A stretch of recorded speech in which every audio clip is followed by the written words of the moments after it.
ये कहानी पूरी तरह से काल्पनिक है। इसमें दिखाए गए सभी पात्र, घटनाएं और स्थान काल्पनिक हैं। इसका उद्देश्य केवल मनोरंजन करना है और किसी भी वास्तविक व्यक्ति, घटना या स्थान से इसका कोई संबंध नहीं है। जादुई मोबाइल और उसकी शक्तियां केवल कल्पना पर आधारित हैं। इस कहानी में दिखाए गए किसी भी जादुई तत्व को वास्तविकता में आजमाने की कोशिश न करें। इस कहानी में दिखाए गए विचार और भावनाएं केवल पात्रों के हैं और लेखक के विचारों को प्रतिबिंबित नहीं करते हैं। यह कहानी किसी भी प्रकार के अंधविश्वास या गलत जानकारी को बढ़ावा नहीं देती है। इसका उद्देश्य केवल मनोरंजन करना है और दर्शकों को एक काल्पनिक दुनिया में ले जाना है। हम दर्शकों से अनुरोध करते हैं कि वे इस कहानी को केवल मनोरंजन के उद्देश्य से देखें और इसे वास्तविकता से न जोड़ें। धन्यवाद। आर्यन एक शांत और संवेदनशील लड़का किताबों और सपनों की दुनिया में खोया रहता था। अनाया एक जीवंत और साहसी लड़की हमेशा कुछ नया करने की तलाश में रहती थी। दोनों की मुलाकात कॉलेज के एक साहित्यिक समारोह में हुई। आर्यन अनाया की आंखों में चमक और आत्मविश्वास देखकर मंत्रमुग्ध हो गया। अनाया को आर्यन की सादगी और गहरी सोच ने आकर्षित किया। उनकी बातचीत घंटों तक चली और उन्हें महसूस हुआ कि वे एक दूसरे के लिए बने हैं। लेकिन एक अजीब सा साया उनके प्यार के इर्द गिर्द मंडरा रहा था, जिसकी आहट उन्हें भी महसूस होने लगी थी। आर्यन और अनाया ने एक दूसरे के सपनों को साझा किया। आर्यन एक प्रसिद्ध लेखक बनना चाहता था जो अपनी कहानियों से लोगों के दिलों को छू सके। अनाया एक सामाजिक कार्यकर्ता बनना चाहती थी जो दुनिया में बदलाव ला सके। उन्होंने एक दूसरे का समर्थन करने और अपने सपनों को साकार करने का वादा किया। वे साथ मिलकर किताबों के मेले में जाते, साहित्यिक चर्चाओं में भाग लेते और सामाजिक कार्यों में हिस्सा लेते। उनका प्यार धीरे धीरे गहरा होता गया, पर उन्हें पता नहीं था कि उनका हर कदम किसी की निगाहों में कैद हो रहा है। एक दिन आर्यन को एक प्राचीन दुकान में एक पुराना मोबाइल फोन मिला। ये फोन रहस्यमय ढंग से चमक रहा था और आर्यन ने इसे खरीदने का फैसला किया। घर आकर उसने फोन को चालू किया और स्क्रीन पर एक संदेश दिखाई दिया। मैं तुम्हें भविष्य की झलक दिखा सकता हूँ, लेकिन याद रखना, हर कार्रवाई का परिणाम होता है। आर्यन ने उत्सुकता से फोन का उपयोग किया और भविष्य की कुछ झलकियां देखीं। उसे पता चला कि अनाया एक खतरनाक दुर्घटना का शिकार होने वाली है, पर उसे ये नहीं पता था कि ये दुर्घटना कोई साधारण घटना नहीं थी, बल्कि एक साजिश का हिस्सा थी। आर्यन ने अनाया को बचाने का फैसला किया। उसने उसे चेतावनी दी, लेकिन अनाया ने उसकी बात को गंभीरता से नहीं लिया। दुर्घटना हुई और अनाया गंभीर रूप से घायल हो गई। आर्यन टूट गया, लेकिन उसने हार नहीं मानी। उसने जादुई मोबाइल का उपयोग करके समय में पीछे जाने का फैसला किया।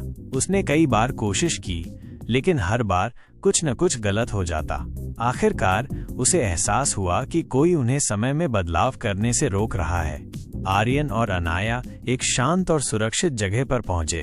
उन्होंने एक दूसरे के साथ समय बिताया और आर्यन ने उसे अपने प्यार का इजहार किया। अनाया ने भी अपने दिल की बात कही और उन्होंने एक दूसरे को गले लगा लिया।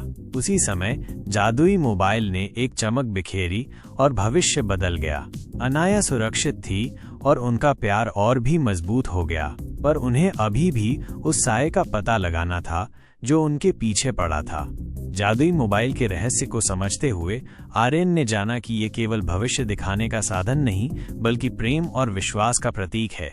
उसने अनाया के साथ मिलकर इस मोबाइल का उपयोग लोगों की मदद करने और समाज में सकारात्मक परिवर्तन लाने के लिए किया। उन्होंने गरीब बच्चों के लिए शिक्षा कार्यक्रम शुरू किए, पर्यावरण संरक्षण के लिए अभियान चलाए और जरूरतमंदों को सहायता प्रदान की।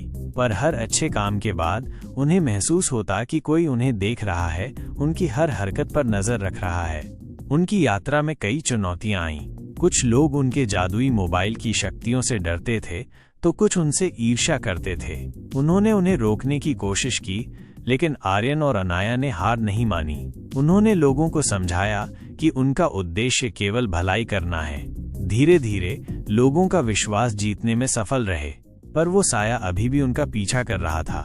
आर्यन और अनाया ने दुनिया भर में यात्रा की, विभिन्न संस्कृतियों और लोगों से मिले। उन्होंने अपनी कहानियों और अनुभवों से लोगों को प्रेरित किया।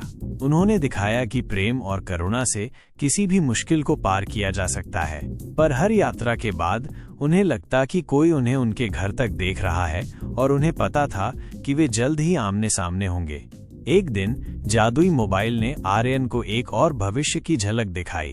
उसने देखा कि दुनिया एक बड़े खतरे का सामना कर रही है। एक शक्तिशाली और दुष्ट संगठन लोगों को नियंत्रित करने की कोशिश कर रहा था। आर्यन और अनाया ने इस खतरे को रोकने का फैसला किया, पर उन्हें पता था कि इस बार उन्हें सिर्फ दुश्मनों से ही नहीं बल्कि उस साए से भी लड़ना होगा जो उनके हर कदम पर नजर रखे हुए था। उन्होंने अपने दोस्तों और समर्थकों की मदद से एक गुप्त संगठन बनाया। उन्होंने तकनीक, ज्ञान और जादुई मोबाइल की शक्तियों का उपयोग करके दुष्ट संगठन के खिलाफ लड़ाई लड़ी। ये एक लंबी और कठिन लड़ाई थी, लेकिन आर्यन और अनाया ने हार नहीं मानी। उन्होंने अपने साहस, बुद्धि और प्रेम की शक्ति से दुष्ट संगठन को हराया, पर उस साए का रहस्य अभी भी अनसुलझा था। दुनिया को खतरे से बचाने के बाद आर्यन और अनाया ने एक शांतिपूर्ण और समृद्ध जीवन जिया। उन्होंने अपने सपनों को पूरा किया और दुनिया को एक बेहतर जगह बनाया। उनका प्यार सितारों से परे था और उनकी कहानी हमेशा के लिए अमर हो गई। पर उन्हें पता था कि वो साया कभी भी वापस आ सकता है।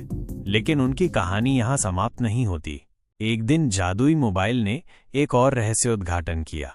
उसने दिखाया कि एक प्राचीन शक्ति जाग रही है जो ब्रह्मांड के संतुलन को बिगाड़ सकती है। ये शक्ति एक अंधेरे तारे से आ रही थी जो सदियों से सोया हुआ था, और उस अंधेरे तारे का संबंध उस साए से था जो उनका पीछा कर रहा था। आर्यन और अनाया ने एक बार फिर से अपनी यात्रा शुरू की। उन्हें पता था कि इस बार उन्हें सिर्फ ब्रह्मांड को ही नहीं बल्कि अपने अतीत के साए से भी लड़ना होगा। कहानी का अंतः आर्यन और अनाया का सफर अभी बाकी है और उन्हें अभी भी कई रहस्यों का सामना करना है, पर उनके प्यार और साहस की शक्ति उन्हें हर मुश्किल से पार कराएगी।